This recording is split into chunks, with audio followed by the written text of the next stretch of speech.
So, you're back for more, are you? Well, strap in because we're in for a bumpy ride in this video. Today we'll be looking at an opening from both sides of the table to beef up your chess knowledge and increase your understanding of chess, because God knows you definitely need it. Today we'll be delving into the unknown opening, Owen's Defence, named after the famous England striker, Michael Owen. Just kidding, it was actually named after Vicar John Owen in the 19th century. Famous player Howard Staunton actually didn't think this pawn to b6 on the second move was that bad. He wrote, "Yo blood, this opening is sick innit," in one of his memoirs. Paul Morphy also wraps up some good wins with this bad boy, so maybe you can emulate him if you actually study. But what is the Matinovsky Gambit? Well, it begins like this: white plays pawn to e4, black plays pawn to b6, white gains the centre with pawn to d4, and black fianchettos with bishop to b7. White solidifies with bishop d3, and this is where black can now play pawn to f5, which is where our adventures in this gambit begin. Please note, according to engines, this opening is absolute trash. However, guess what? Unless your opponent has been sticking the pawn, pummel, bishop blast to 5000 up his behind, there'll be many ways for both sides to go wrong. After pawn to f5, white should definitely take and accept the gambit. After pawn takes, black will take on g2. White should now play queen to h5, as all of the moves equalise for black. Pawn to g6 is forced, and white takes on g6. White now has a lot of threats, with checkmate imminent if black isn't careful. For instance, if you think black can play knight to f6 here, congratulations, you've just lost. White can play g takes h7 check, knight takes queen, and bishop g6 is checkmate, an example of how easy it is to go wrong. Instead of going back a few moves, black should play bishop to g7, white will take on h7 with check, and black is forced to play king to f8. Now, be honest, what would you play as white in this position? One of the main moves that everyone plays here is pawn takes knight, with king takes g8. But now after the king takes, what is white to do in this situation? White has to be accurate, the queen is attacked, and the rook on h1 is also attacked. A normal move like queen to e2 just gives black the advantage with bishop takes rook, and after all the great attacking play, black is the exchange up. Instead, queen to g4 is the best move for white. Black will take the rook, but now black is still the exchange up and white has an extra pawn.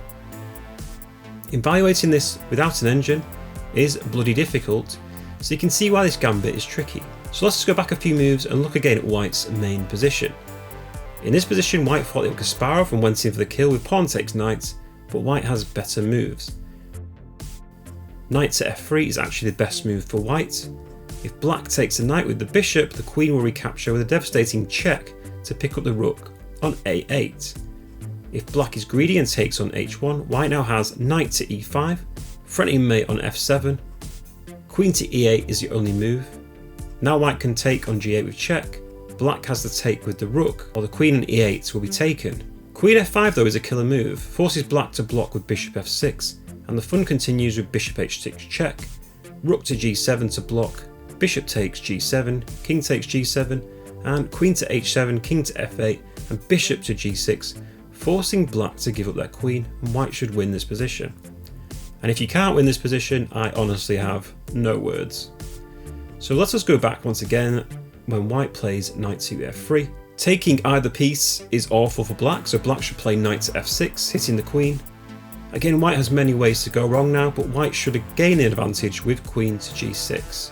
If black is greedy with bishop takes rook, bishop h6 is devastating. Black can take on h7, but white powers in with knight g5, the king has to go to g8, and white takes h7 leaves black in a terrible position.